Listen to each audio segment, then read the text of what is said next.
Maing adlaw, oplan kahayag ang atong gasa sa 27 ka panimalay dinhi sa Albios Compound Purok 3 Sentro, Barangay Langog, nga sobra 20 ka tuig nga sila nga walay kuryente.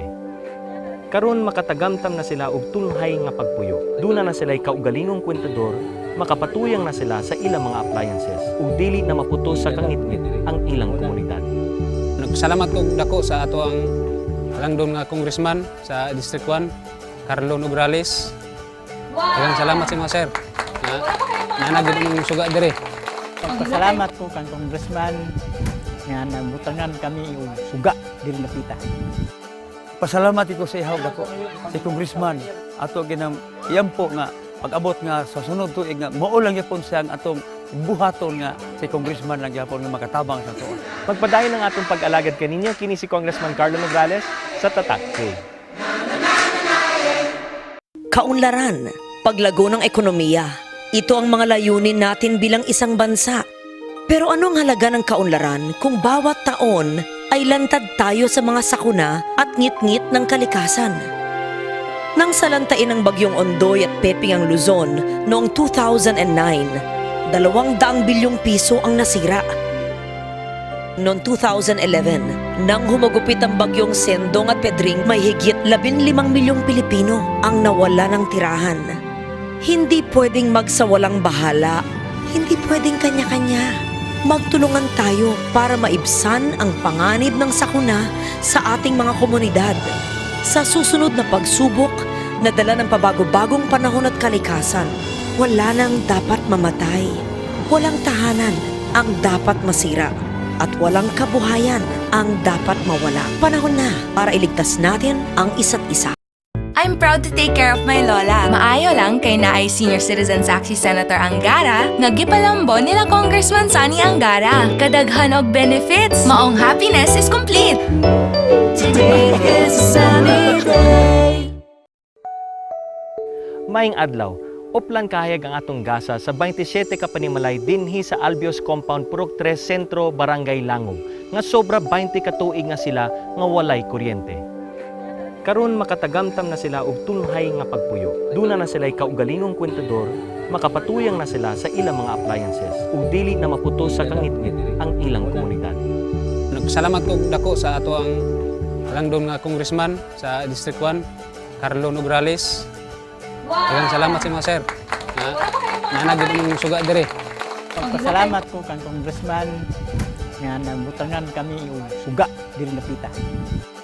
Pasalamat ito sa ihaw dako si congressman ato ginam iyampo nga pag-abot nga sa sunod tuig nga mao lang gyapon siya ang atong buhaton nga si congressman lang gyapon nga makatabang sa tuon. Magpadayon ang atong pag-alagad kaninyo kini si Congressman Carlo Nograles sa Tatak K. Kalambuan, Dalatana, usa ka oras nga programa maghatod kaninyo sa mga katikaran may kalabutan sa kalambuan dili lamang sa komunidad apan sa kinatibukan. Kalambuan, Dalatana. Davao, Mindanao, may kadlaw. Inyong alagad, Saldi Chato, diri sa programang Kalambuan, Dalatana. Kinisab ang inyong higala sa kahanginan, Rafi Bermejo, may adlaw. Karong adlaw, di na ito makauban si Congressman Carlo Nograles sa mga distrito tungkol sa Cavite, sa mga barangay, sa mga distrito, siyempre dito sa Kongreso, at doon ay mga giatiman ang atong pinalanggang congressman sa mga distrito ni Atulakban sa Davao. Ang atong bisita karon sa atong Kalambuan Daratanan, konsyal sa unong distrito o konsyal sa kitanong distrito. Una na ito makauban ang atong konsyal sa unong distrito, First District Councilor Joan Bunggoyan. Joan. Yes, Kuya Zaldi and Kuya Rafi, maing adlaw kaninyo og sa suking tigsunod og tigtan-aw sa programang Kalambuan Dalatanan, maayong adlaw kanatong tanan. Alright, Sals, ang atong mga hisgutanan na ato sigurong ilhon, no? Kung kinsa kining banggiitang congressman nga nahimong most outstanding congressman gikan sa atong isla sa Mindanao, ug ato sa ning hisgutan, Sals, kining sunod-sunod nga pagbaha sa Davao, no? Gang kalambigitan ini sa atong gingong watershed code. Ug siyempre pa atong hisgutan kining pagsa pribado sa ginatawag natong slaughterhouse sa Dakbayan sa Davao. Ug hisgutan po nato ni Sals kining nagdagsa karon nga convention sa atong Dakbayan, no? Daghan na kayong convention sa Davao City atong pangutan-on konsehal Bunggoyan unya ug nganong nagkadaghan kini. Ug siguro ato sang lakbitan kining divorce law kung angayan ba ni siyang dawaton sa katawhan o dili. Sals. Welcome back sa Kalambuan Daratanan, Councilor Joan Buguyan sa unang distrito ni Atong Dakben Davao. Kumusta na, Konsyal? Yes, Kuya Saldi, maulang gihapon. Ako lang gihapon ang konsel na inyong gisuportahan, gitabangan, ang inyong ubos na igala sa nagserbisyo sa unang distrito sa Dakbayan.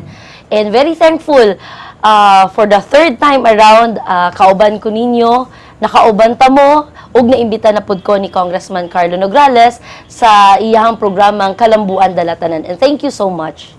Padayon pa ba ang sesyon sa Konsyal Joan Buguyan? Labi na nga niining nagkaduol na ang gingo natong eleksyon na bugnong lugaynon ay Councilor Joan Buguyan.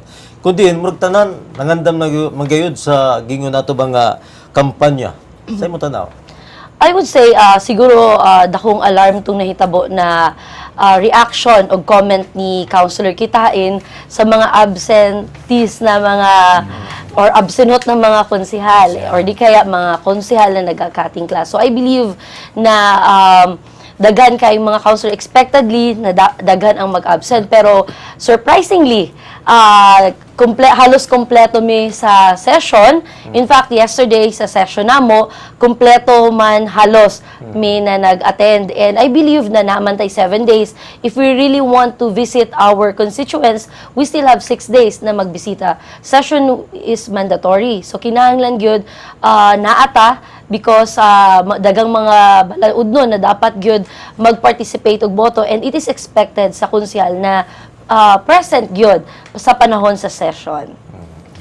Okay, una ang tanan, Councilor Joan Buguyan, palihog tuguti kami sa pagpasabot sa atong mga tigpaminaw ni atong programa Kalambuan Dalatanan kung anong dili na ito makauban si Congressman Carlo Nograles. Anaa karon si Congressman sa Kauluhang Manila aron sa pagdawat sa pasidungog, no, isip usa sa 20 kanahatagan og pasidungog isip most outstanding congressman diha sulod sa 15th Congress. Ang pasidungog gitanyag sa super brands, no, usa ka respetadong international branding and pulling outfit, no. Doon na kabay mensahe alang kang Congressman Carlo Nograles, Konsehal Buguyan? Yes, dili gyud basta-basta na makadawat og maong award. In fact, it is our honor and privilege na ang atoang congressman napili sa isa sa 20 ka most outstanding congressman sa tibuok Pilipinas. And labi na dili lang sa Davao kundi first district congressman. So deserving man si congressman na makadawat sa maong award, and I hope na sa personal nako siya na matimbaya apan na busy kay si congressman nasa Manila siya. So ang mensahe lang nako, congratulations, and looking forward for more awards to come. Right. Sayod mi, no, nga hugot ka nga nakiglambigit sa imong mga gimbuhaton diha sa kang Congressman Carlo Nograles. Unsa sa tan-aw nimo ang anaa kang Congressman Carlo aron makuha niya ang attention ug ang pagtugot sa usa ka international award giving group, Konsehal? Sa nakita man nato dire sa unang distrito, grabe ka sincere si congressman sa iyang pagserbisyo. I believe isa ka factor ang makita ang sincerity and dedication nimo, imuhang visibility sa barangay, ang imuhang attendance sa Congress, and of course, ang imong projects and program. So I believe in totality, mo ni ang qualification kaya siya napili isip isa sa most outstanding. And we here in First District, makita man yun nato na deserving yun siya na makadawat sa maong award. Iskutan nato ning nagkagrabing lunop sa siyudad sa Davao, Konsehal Joan. Niyadtong Enero 20 natugaw gid ang katawhan tungod gisab sa nahitabong kalit nga pagsaka sa tubig ba diri sa ato ga siyudad sa Davao, labi na diri sa First District niya atong Dakbayan. Unsa man ang nahimong reaksyon sa pagkasayod ni mga dunay baha, Konsehal Joan? Sakit kaayo paminawon na daghan ka habang kita lamig kay atong tulog, natay mga kaigsuunan na nalunupan, luoy kaayo, mao pay pagsugod sa pagpaningkamot sa kinabuhi, tanan ilang paningkamot nawala, nadaot ang balay, wa na mapuy-an pagkaugma. Sakit kay paminawon, pero dili mangguni sa tinulan, dili bag-o na sa Davao City na ang baha. gani for so many years ang Jade Valley known na gyud na siya na pagkusog ang ulan dili gyud kaya. So kini alarming kaayo sa council, kay Mayor Sara, sa tanan congressman sa naitabo sa Davao City. And ang ulaw for so many years ginatry nato na ingon na kita ang flood-free city, but sa nakita nato pangit na kaayo tan-awon tungod sa social networking site, makita nato kung unsa kahadlok. And I hope and pray kani manggudugay na maguni na problema nato mas naging visible lang kasi nakita nato sa mga Facebook, internet, ug sa tanang sa YouTube. So dito nato makita ang tinuod na picture sa ato ang mga kaigsuonan na nahimong biktima sa maong baha. And ang sakit pa gyud, dagan kaayo ang nag-take advantage after sa baha. Natay mga kaigsuonan na bisan pa man na dili biktima, paghatag sa mga relief goods, sila pa ang nag-una-una sa pagpila. So I hope na sa panahon sa kalamidad, sa panahon sa kasakit, magtinabangay ta kay kita, magkaigsuunan lang, kasi magtinabangay kita lang yapon mga Davaoenyo. So sa nakita nako kinahanglan gyud na mas klaro ang distribution sa relief goods, and mas better siguro na dapat kining ato ang mga barangay functionaries kay mas familiar sila sa mga victims, mas dapat naa sila available sila sa kiliran sa atong CSSDO, sa office sa atong congressman o sa tanan mga sectors na nagtabang, kay mas kaila sila sa mga na biktima sa moong kalamidad. Sa mong nibaluan, nag-special session dayon ang konseho aron lagi nga maprubahan ang gingong calamity fund. Aron nga doon na dayon magasto ba ngadto sa mga nahimong biktima sa baha, Councilor John Bungguyan. Pabor, so ginili kami, ug dugang may karabutan ni Konsyal. Yes, ang pinakauna gyud na gibuhat sa council, dili man nato matagaan ang every victim og relief goods considering sa kadaghang families na naapektuhan. Pero nagdali-dali gyud ang 16th council na mag-session and para i-approve ang pag-release sa calamity fund. We have approved 15 million plus na calamity fund isip tabang sa atong mga kaigsunan na biktima sa maong baha. Tungod sa nagkadako nga lunok ug baha dinhi sa atong syudad, Konsehal Joan Bungguyan, nagbahad si Vice Mayor Rudy Duterte sa mas istrikto nga pagpatuman sa katong reclassification of zoning, no, sa katong mga yuta nga ginahimo og subdivision dinhi syudad sa Davao. Ang gusto nako makuha kung unsa imong reaction sa mong bahad sa atong Vice Mayor.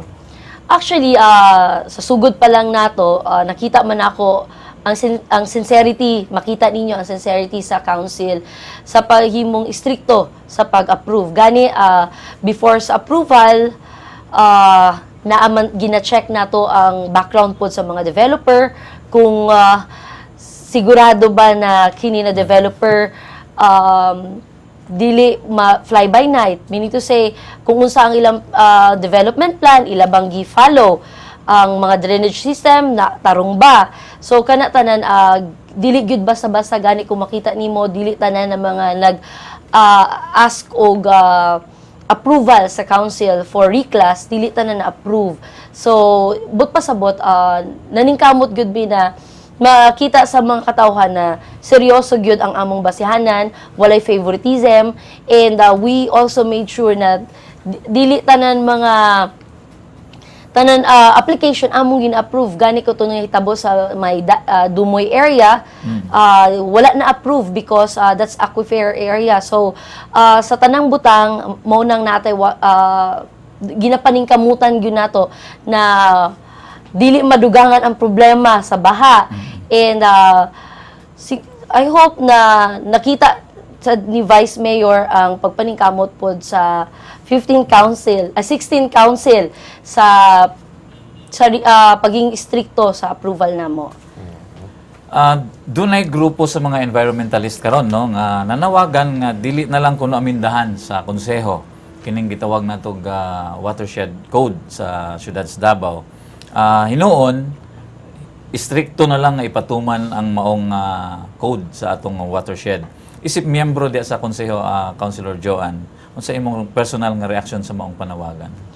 Actually, I believe na before implementation, dapat maamendahan. Kasi it's useless na i-approve sa council and then i-implement sa mayor and then after pila ka months, i-amend na naman. So I believe kung nakita na to sa karon pa lang na stage na kinahanglan og amendment, i-amendahan na. Okay. Doon na po sugyot, Councilor Joanne, nga anak ang karon dia sa council. Kini ba ang gingon nga i-privatize daw ang MAA Slaughterhouse ubo sa gingong Private Public Partnership o PPP project sa siyudad sa Davao? Palihog, pasabta kami, may kalabigitan ni Konsyal. Yes, actually, ang MAAS Slaughterhouse, na may grupo or cooperative na nadaog na sa bidding and kinahanglan na siya og i-rehab. Sa nakita nato daghan kayong problema sa atong MAAS Slaughterhouse, dilapidated ng building, ang equipments dili na okay, and for so many years dili siya income generating anymore, kay mas grabe ang expense than income.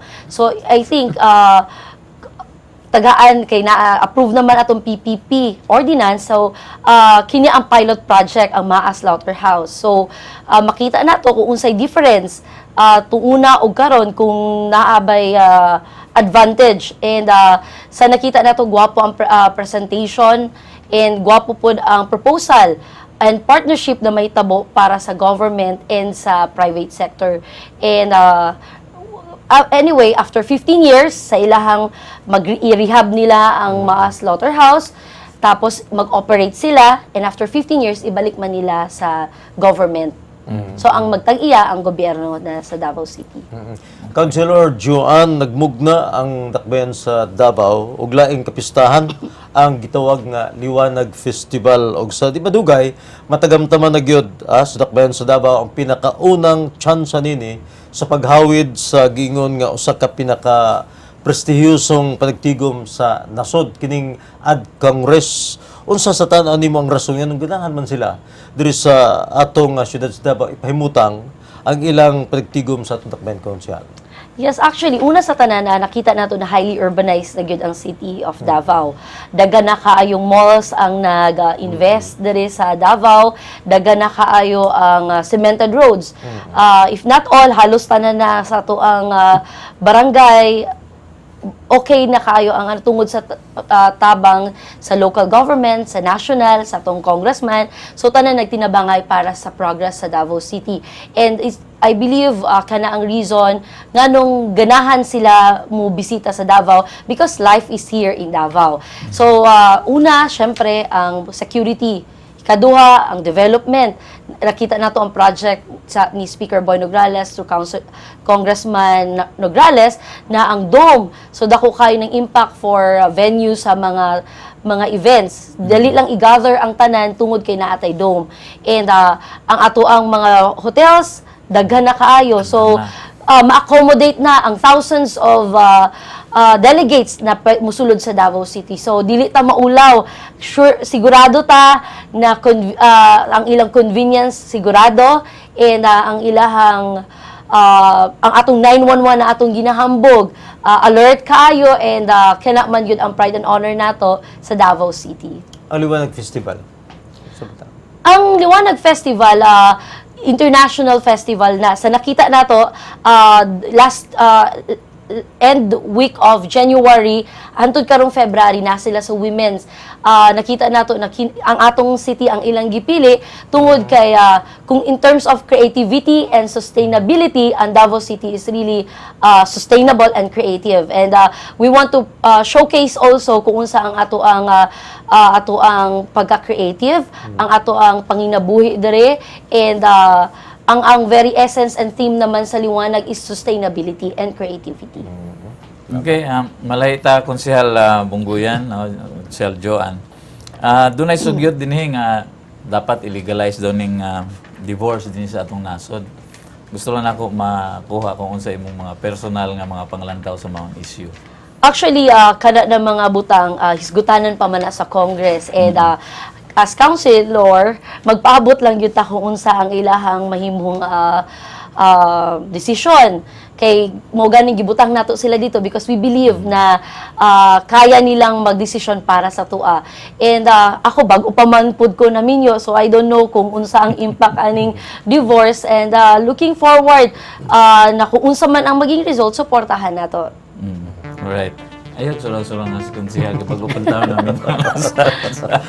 Anyway, Konsehal Joanne, no? Gusto punta na mo lugwayan kaning atong pagiginabi diyan nimo panmurag nawad ang nagigitag-higayon, no? Ado na pakitay laing bisita ang atong konsehal pod sa ikatulong distrito sa Tapuyan sa Davao, no? Na ila-ila ni Saldi unya. Ang imo na lang mensahe sa atong mga tigpaminaw tigsubay sa atong programa, Konsehal Joanne Bungoyan. Yes, syempre, ang musunod na ang isa sa pinaka-favorite na ako na ninong. I thank you kaayo Kuya Zaldi and Kuya Rafi sa inyong invitation. Of course, kay Congressman Carlo Nograles, ang akong sud na igala.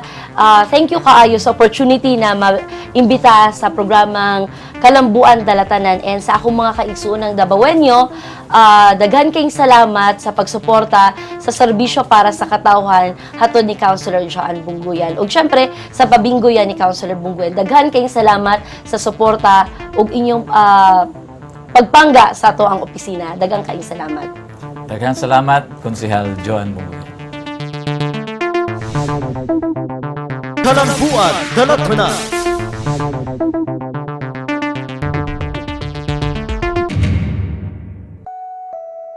Maing adlaw, uplan kahayag ang atong gasa sa 27 ka panimalay dinhi sa Albios Compound Purok 3 Sentro, Barangay Langog, nga sobra 20 ka tuig nga sila nga walay kuryente. Karon makatagamtam na sila og tunhay nga pagpuyo. Duna na sila'y kaugalingong kwentador, makapatuyang na sila sa ilang mga appliances ug dili na maputos sa kangitngit ang ilang komunidad. Nagsalamat ko dako sa ato ang langdon nga congressman sa District 1, Carlo Nograles. Daghang salamat sa mga sir. Nanagid ang suga dire. Pagpasalamat ko kang congressman nga nabutangan kami og suga diri napita. Pasalamat ko sa ihaw dako si congressman ato ginang iyampo nga pag-abot nga sa sunod tuig nga mao lang gyapon siya ang atong buhaton nga si congressman lang gyapon nga makatabang sa tuwa. Magpadayon ang atong pag-alagad kaninyo kini si Congressman Carlo Nograles sa Tatak K. Kaunlaran, paglago ng ekonomiya. Ito ang mga layunin natin bilang isang bansa. Pero anong halaga ng kaunlaran kung bawat taon ay lantad tayo sa mga sakuna at ngit-ngit ng kalikasan? Nang salantain ng bagyong Ondoy at Peping ang Luzon noong 2009, 200 bilyong piso ang nasira. Noong 2011, nang humagupit ang bagyong Sendong at Pedring, may higit 15 milyong Pilipino ang nawala ng tirahan. Hindi pwedeng magsawalang bahala, hindi pwedeng kanya-kanya. Magtulungan tayo para maibsan ang panganib ng sakuna sa ating mga komunidad. Sa susunod na pagsubok na dala ng pabago-bagong panahon at kalikasan, wala nang dapat mamatay. Walang tahanan ang dapat masira. At walang kabuhayan ang dapat mawala. Panahon na para iligtas natin ang isa't isa. I'm proud to take care of my lola. Maayo lang kay naay Senior Citizen Saksi Senator Angara nga gipalambo nila Congressman Sani Angara. Kadaghan og benefits, maong happiness is complete. Today is a sunny day. Maing adlaw, uplan kahayag ang atong gasa sa 27 ka panimalay dinhi sa Albios Compound Purok 3 Sentro, Barangay Langog, nga sobra 20 ka tuig nga sila nga walay kuryente. Karon makatagamtam na sila og tunhay nga pagpuyo. Duna na sila'y kaugalingong kwentador, makapatuyang na sila sa ilang mga appliances ug dili na maputos sa kangitngit ang ilang komunidad. Nagsalamat ko dako sa ato ang langdon nga congressman sa District 1, Carlo Nograles. Daghang salamat sa mga sir. Nanagid ang suga dire. Pagpasalamat ko kang congressman nga nabutangan kami og suga diri napita. Pasalamat ko sa ihaw dako si congressman ato ginang iyampo nga pag-abot nga sa sunod tuig nga mao lang gyapon siya ang atong buhaton nga si congressman lang gyapon nga makatabang sa tuwa. Magpadayon ang atong pag-alagad kaninyo kini si Congressman Carlo Nograles sa Tatak K. Kalambuan Dalatanan. Balik ta sa atong programa ang Kalambuan Dalatanan. Ang atong ikaduhang bisita ay paila sa atong kauban sa Lichato. Salds? Okay, atong bisita, usa gid ka inilang pamilya, syempre gikan sa amahan antud sa anak, atong konsyal sa kitong distrito ni Dakbens Davao, Councilor Rini Elias Lopez. Sir, mayadlaw. Oh, may adlaw kaninyo, Rafi, Zaldi, ug sa tanan pod nga tigpaminaw ni ining inyong programa, Kalambuan Dalatanan. May adlaw kayo tanan. Welcome back sa atong Kalambuan Dalatanan, Councilor Rini Lopez sa ikatulong distrito ni Dakbens Davao. Kumusta na, konsyal? May one, Zaldi, may one, Raf. Mao na ni, kung masayod mo, pipila na lang kabulan ang among termino mawala na, maputol na. Igo na po kami magparinyo. So, mga siguro mga miabot mga panahon, basi manuktok na po mi sa mga kasing-kasing sa katawhan nga hinaot unta. Tagaan pa may panahon nga makaservisyo. Councilor Rini Lopez, sapit na gyud ang bug ng lugay nun. Ug murag andam na gyud nga ang tanan mulangoy sa kampanya councilor. Kining wala ba maka-apekto sa attendance diha sa inyong session? Kini bang nagkaduol na election, konsyal? Wala man. Kay ang amo manggod nga responsibilidad silbi pagkakonsyal, una sa tanan mo attend gyud sa sesyon. Kana dili gyud nako na ginakawan kundi I make it a point nga mag-attend ko niya na. Okay, Councilor Rene, atong hinabi di palang lugay, no, si Councilor Joan Bungguyan sa unang distrito sa Dakbayans, Davao. O gusto na ko parehoon ang akong unang pangutanan diyan nimo. Naglambigit kini, no, sa pagdawat ni Congressman Carlo Nograles og pasidungog, no, isip usa sa 20 nga nahatag pasidungog, isip most outstanding congressman sa atong Dakbayan diya sa 15th Congress. Ang pasidungog gipahimutan kini sa Super Brands o sa ka respetado og inilang international branding and pooling outfit. Doon na kabay mensahe gusto paabot kang Congressman Carlo Nograles, konsyal? Ako nalipay yung kong dako sa pagkaibalo nako nga si Congressman Carlo Nograles napili ni ining prestiyosong polling outfit nga Super Brands. Kay talagsaon kini nga ni atay congressman nga gikan mismo sa atong Dakbayan nga gitagad pasidungog tungod siguro ni sa iyang pagkakugi o mayong pagdumala samtang siya nag-alagad. So, my message, akong message kang congressman, congratulations congressman, keep up the good work. Kinanglan nato mga tao pares mo magpadayon yun sa atong mga sa pag-atiman sa atong panginanglan diri sa atong Dakbayan.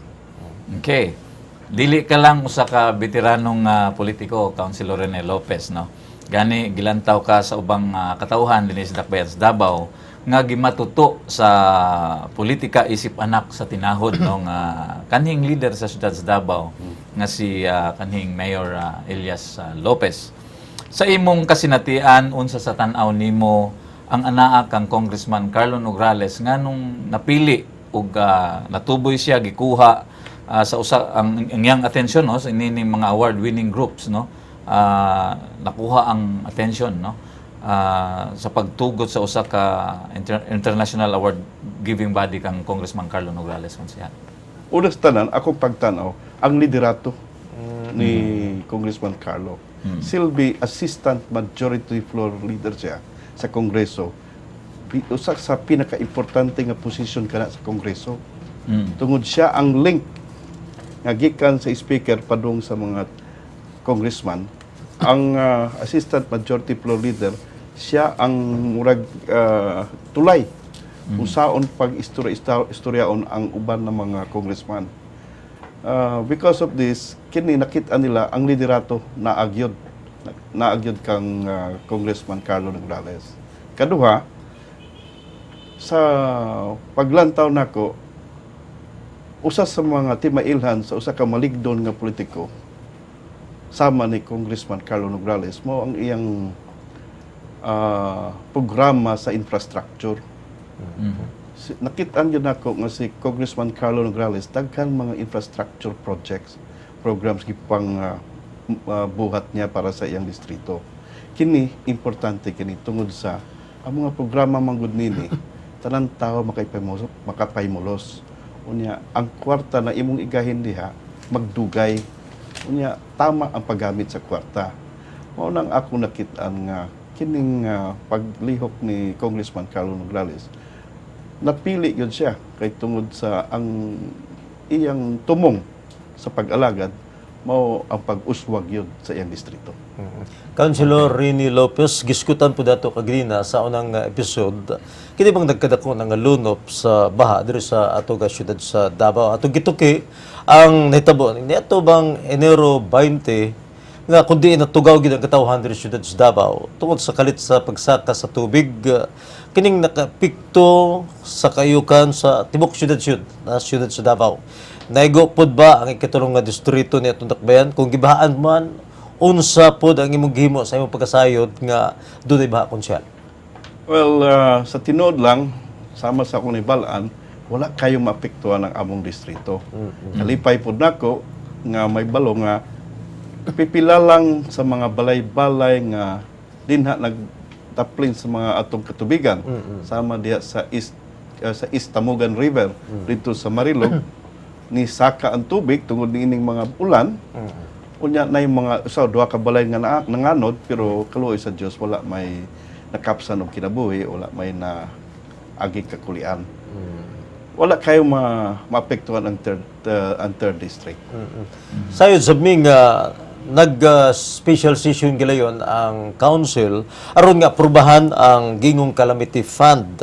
Aron dunay magasto ang syudad sa Davao ngadto sa mga biktima sa baha. Councilor Rini Lopez, isip veteranong membro sa konseho, pwede ba di mo pasabton ang atong tigpaminaw o tigsubay diri sa atong programang Kalambuan Daratanan nganong gikinahanglan aksyonan sa mga konsehal ang pag-release sa Calamity Fund, konsehal? Okay, kining mandatory reserve fund na ilang ginatawag under sa local government code.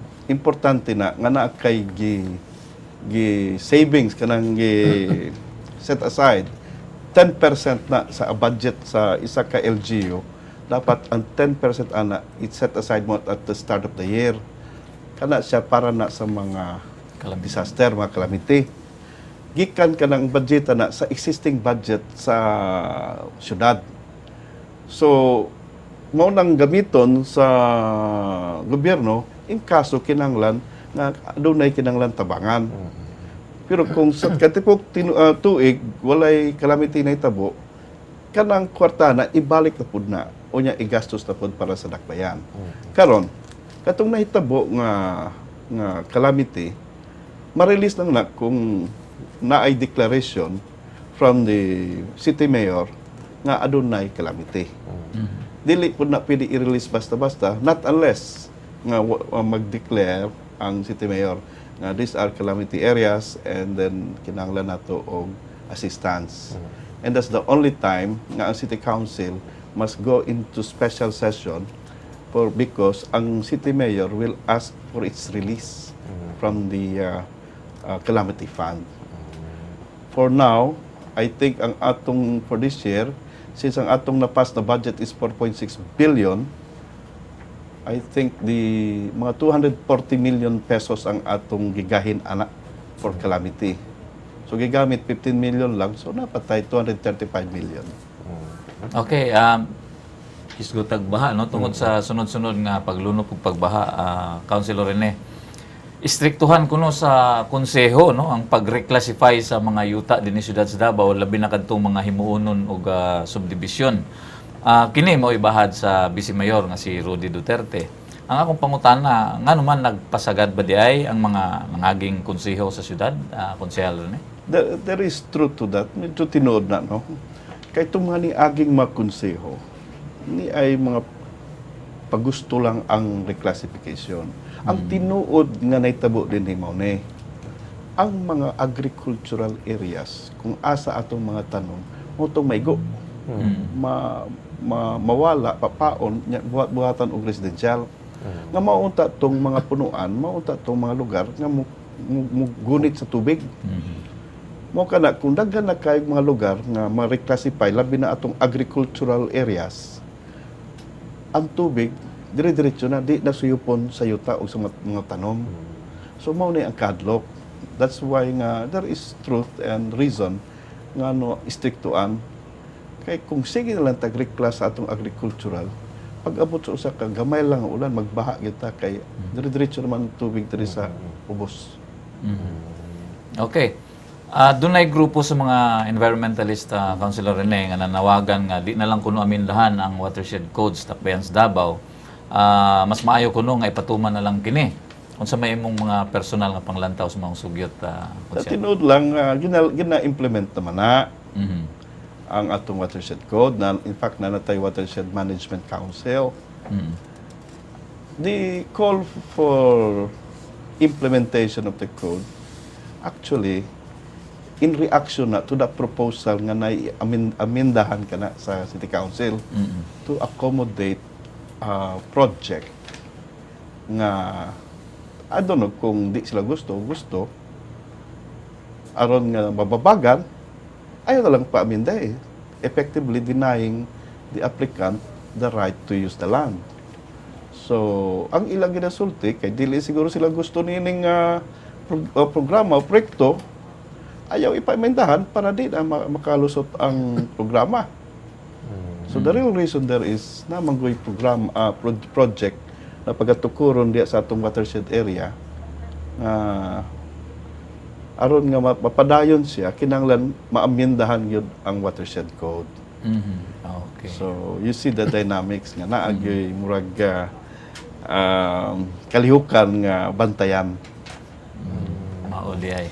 Kining adunay sugyot karon ang konseyo nga i-privatize na lang daw ang slaughterhouse. Kini ubos sa gingon nga private-public partnership project sa siyudad sa Davao. So, sa imong baruganan ni Consul Rene Lopez? Ay, tama lang yun na nga ang atong slaughterhouse mag-improve.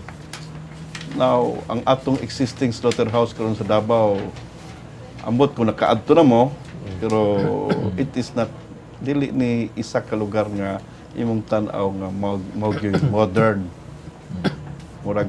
Murag na iwit na nini sa in terms of slaughterhouse technology, iwit na gid ta. So kining public-private partnership program in the privatization of the slaughterhouse is a very welcome development.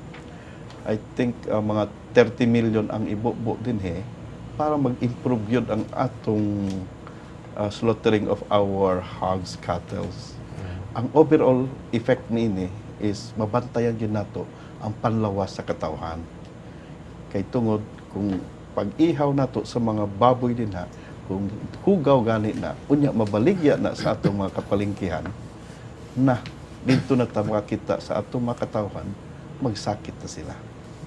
So welcome yun ako na kay para sigurado ko ang panlawas sa atong katawhan dili yun maglabyado. Adto na gituso karon ang siyudad sa Davao. Laing kapistahan kini gitawag og Liwanag Festival. Unya sa dili pud madugay, naapoy gingon nga matagamtaman pud sa dakbayan ang pinakaunang tsansa nga paghupot nining sa usa ka pinaka-prestiyosong panagtigom sa nasod kining ad Congress. Unsa sa tan-aw nimo nga nganong unsa may rason nganong giginahan man ba nga dinhi sa siyudad sa Davao himuon ang ilang panagtigom diri sa tunga siyudad sa Davao, Consul Rene Lopez? Kana siya, akong tanaw nakita na gyud nila ang Davao City, kaya na gyud mo dawat og aning dinagko nga mga events nga ang atong mga serbisyo, ang atong mga facilities, ang atong atong mga governmental support is always there, no? So daghan na ni kayo nga mga dagko gyud ng mga events na nakita nila ang Davao City, kaya na dawaton. In fact karon I think kaya na nato mag-host og mga convention nga as much as 5,000 delegates. Pipila lang ning syudad sa dakbayan sa nasod nga kaya niini, Manila, Cebu, and next is Davao. Ang uban mga ginagbay, they cannot even accommodate mga 1,000 to 1,005. Pero karon kaya na nato tungod nag-improve na gyud ang Davao City. Not only in terms of facilities, even peace and order, even our road networks, our electricity, sigurado, and generally, ang katawan sa Davao, matinabangon. Okay, malahita Konsehal Rene, no? Doon na po yung mga kasikas ron, di lang sa Davao, sa Kauluhang Manila. Nga, kinahanglan ako no tugutan kining divorce din sa atong nasod. Unsa man po ang imong personal panglantaw sa mga isyu Konsehal? Una sa akong nahuna, niya divorce, wa pa bang gali ko maminyo? Pero ulitaw din itong kipungutan natin. ang akong una-una diha, kini usama ni konsepto nga sa uban nasod ilan ang giagak. Wala to sa nato ang atong mga congressman, ang atong kongreso nga ilang pagadibatehan. Tan-aw nato unsay mga issues mong gawas. Unsa gyud ang mulo sa katawhan, labi na ang kadaganan. Ang simbahan na gyud na sa kiliran diya. Gusto po na ako na may balaan. Sa pagkakaroon, maghulat na lang ko sa tingog sa atong congressman. Sama kang Congressman Carlo na nasayod ko, makadala gyud sa tinuod ang atong tingog ngadto sa hawanan sa atong kongreso ning atong nasod. Mo lakbit lang ko pangutana Konsehal Rene Lopez. Kung doon natay kinahanglan usbon o kinahanglan ihatag dia sa ikatulong distrito sa atong dakbayan sa Davao, unsa kining mga butanga nga gusto nimong palambuon pa Konsehal Rene Lopez? As always, ang among distrito sa 3rd District, iwit sa infrastructure. Sama sa kuryente, kadalanan, tubig, eskwelahan, kay murag adunay dakong kabukiran ang 3rd District. Labi na dito sa Marilog, tuwa sa Tugbok, o Napastoril. Ang dalan yun ang numero 1, ang akong hangyo. Kunya, kung namang dalan, magsumpay ng kapatubig, magkatay na po ang kuryente. Kung sa gayon, ang ato nang mabuhat, sigurado ko, why lain, kundi kalambuan na ang sunod niya na. Murag, ubay-ubay punta siguro mga pangutana na mo, Konsehal Rene Lopez, pero di na gyud ka tugot, kay usus ng tabi sa itong programang Kalambuan Daratan. Basta doon na kapay kapuno, mga minsay para sa katawan. Konsehal? Okay, ang ako lang, siguro, ang akong dakong pasalamat kaninyo kang Congressman Carlo nga gitagaan ko gigayon nga makigimamat kaninyo labi na sa mga problema ning atong dakbayan ug labaw na sa katawhan sa ilang kanunay nga suporta nga biskan unsaon ang akong pagserbisyo ako gid nga gitunol sa katawhan alang-alang sa ilang pagsalig nga gitugyan kanako. So mahapit na gyud mao man akong termino, gamiton ko lang sa panahon nga magpasalamat sa tanan, labi na kato nagsuporta kanako nga sa ilang suporta nga inaut-unta dili pud mawala abot ang panahon. Daghang salamat Konsehal Rene Lopez. Sals, gusto lang sa dayon ako pasalamatan no nagmugna sa atong set si Jack ug ang nag-makeup ka nato si Kata Galina ito. Ug gusto lang din ako ipaabot pod ang akong condolences dito sa pamilya sa among PSL sa among GKK no Visitation of Mary sa Dumoy. Mipanaw na si Maximo Tupinio Sr. no. Our prayers will always be there. And Sarge, congratulations dahil sa atong pinanggang congressman no. Congressman, keep up the good work. Ug tungod wa naman kitay oras kininyo higalas kahanginan, Rafi Bermejo nagingon maayong adlaw. Congressman Carlo Nograles, congratulations, most outstanding congressman. Inyong alagad, Saldi Chato, maayong adlaw. Kalambuan Dalatana.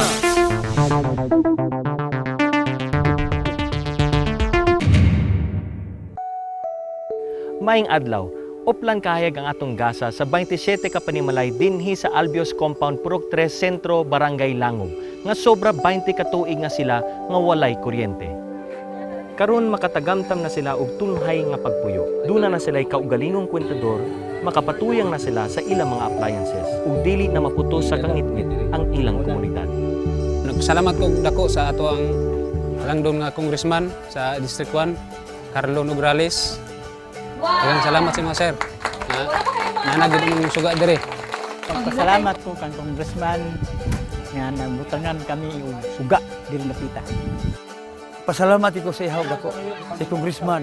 Ato ginang iyang po nga pag-abot nga sa sunod tuig nga mao lang gyapon siya ang atong buhaton nga si Congressman lang gyapon nga makatabang sa tuon. Magpadayon ng atong pag-alagad kaninyo, kini si Congressman Carlo Nograles sa Tatak Day.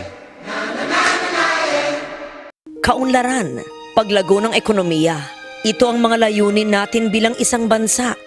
Pero anong halaga ng kaunlaran kung bawat taon ay lantad tayo sa mga sakuna at ngit-ngit ng kalikasan?